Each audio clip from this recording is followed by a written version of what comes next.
Also, I want to address what is quite clearly fake news. The story in The Atlantic has been categorically debunked by eyewitnesses and contemporaneous documents.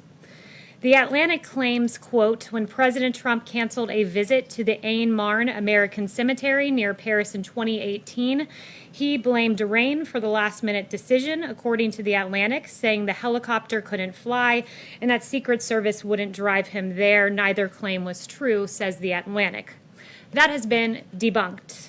Behind me, you will see an email from one of the president's military aides that clearly reads, "We are a bad weather call for today's lift." The Atlantic reporting is based on 4 cowardly anonymous sources who probably do not even exist. Meanwhile, within hours, 10 sources, 10, went on the record debunking these lies, 8 with firsthand knowledge, stating on the record one common truth, that this story is false. It never happened. Adding to the 8 that were previously counted, I'm bringing you 2 new ones. One is from Derek Lyons, staff secretary and counselor to the president, who says this: I was with the president the morning after the scheduled visit. He was extremely disappointed that arrangements could not be made to get him to the site and that the trip had been canceled.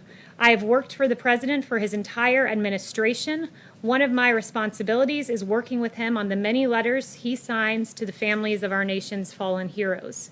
In all my time at the White House, Derek writes, I have never heard him utter a disparaging remark of any kind about our troops. In my view, he holds the brave men and women of our armed forces in the highest regard.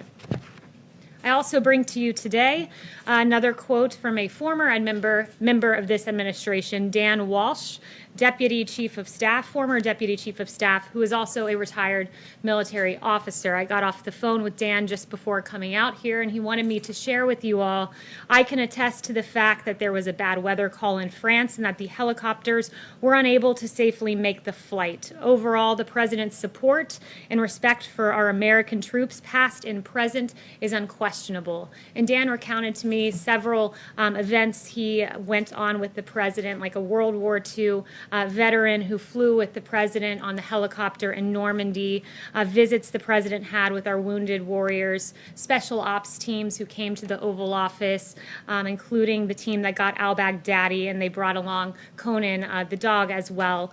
He met with families at the Army-Navy game. He does this routinely. And at the World Series, when he got an opportunity to go watch the Nationals, he brought veterans with him.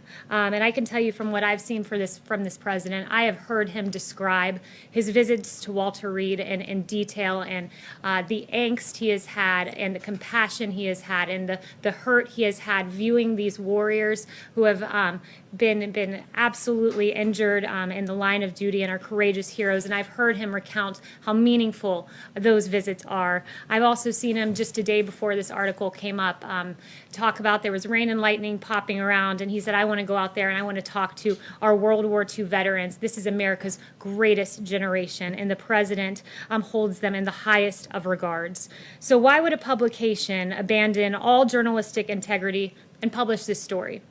It's because the liberal activists at the Atlantic are uninterested in the truth, and they are only interested in peddling conspiracy-laden propaganda. Because here is the one truth. No one, and I mean no one, loves and cares for our servicemen and women as much as President Donald J. Trump. Thank you. Kaylee, who specifically doesn't debunk Why did the president say I like people who weren't captured? Kaylee, who Have you guys specifically reached out to said Kelly or Mattis? Kaylee, who